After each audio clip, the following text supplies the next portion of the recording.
ഇപ്പോഴത്തെ ട്രെൻഡ് നോക്കുകയാണെങ്കിൽ traditional style വീട് ചൂസ് ചെയ്യുന്നവരുണ്ടാവും, അതുപോലെ തന്നെ കണ്ടംപററി സ്റ്റൈല് വീട് ചൂസ് ചെയ്യുന്നവരുണ്ടാവും. അപ്പോ കൂടുതൽ ആൾക്കാരും ഏത് സ്റ്റൈൽ വീടാണ് ചൂസ് ചെയ്യുന്നത്? ബേസിക്കലി ട്രെൻഡ് എന്നുള്ളതിനപ്പുറത്ത് ഏതൊരു വ്യക്തിയുടെയും അല്ലെങ്കിൽ ആ ഫാമിലിയുടെയും ഇഷ്ടത്തിനാണ് ഇമ്പോർട്ടൻസ് കൂടുതൽ.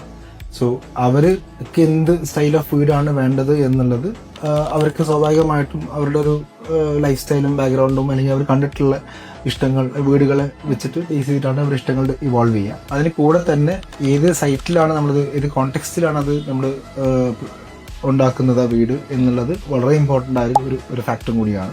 ഓരോ സൈറ്റിന്റെ എലിവേഷനും അല്ലെങ്കിൽ ആ ഒരു സറൗണ്ടിങ്സും അല്ലെങ്കിൽ അവിടുത്തെ വെജിറ്റേഷൻസും ഒക്കെ അനുസരിച്ച് ആ ഒരു സ്റ്റൈല് ചില സൈറ്റുകളിൽ ഫ്ലാറ്റ് റൂഫുള്ള വീടുകൾ അപ്പീലിംഗ് ആയിരിക്കാം, ചില സൈറ്റുകളിൽ ചിലപ്പം സ്ലോപ്പ് റൂഫുള്ള വീട്ടിൽ അപ്പീലിംഗ് ആയിട്ട്. ഇപ്പൊ 4 കെട്ട് അങ്ങനത്തെ കോൺസെപ്റ്റ് ഒക്കെ ഉണ്ടല്ലോ, അതൊക്കെ ഈ മോഡേൺ സ്റ്റൈലിലേക്ക് ചൂസ് ചെയ്യാൻ പറ്റും? തീർച്ചയായിട്ടും ചെയ്യാറുണ്ട്. 4 കെട്ട് എന്ന് പറഞ്ഞാൽ ഒരു സെൻട്രൽ കോട്ടയാറുള്ള ഒരു വീട് എന്നുള്ള കോൺസെപ്റ്റാണ്.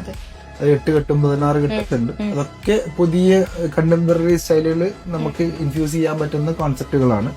പക്ഷെ അത് ഇൻഫ്യൂസ് ചെയ്യുമ്പം ആ ഒരു കോണ്ടെക്സ്റ്റ് പറിച്ചിട്ട് ഈ ഒരു കോണ്ടെക്സ്റ്റിലേക്ക് വെക്കുമ്പം we should be sensible enough to make it to the apt to the context.